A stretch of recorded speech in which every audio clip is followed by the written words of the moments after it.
deepen our understanding of the Holy Trinity, Father, Son, and Holy Spirit.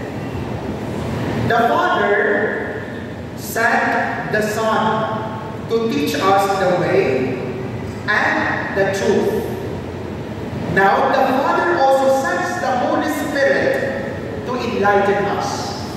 So in the Trinity, there is an act of sending within the Trinity.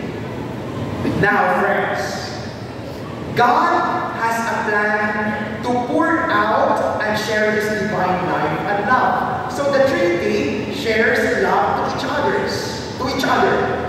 So the Father sent the Son, the Father sent the Holy Spirit in order for us to experience that divine love that they have been sharing. So now, that is also our mission, that hopefully all of us can share that love that is being shared by the Trinity.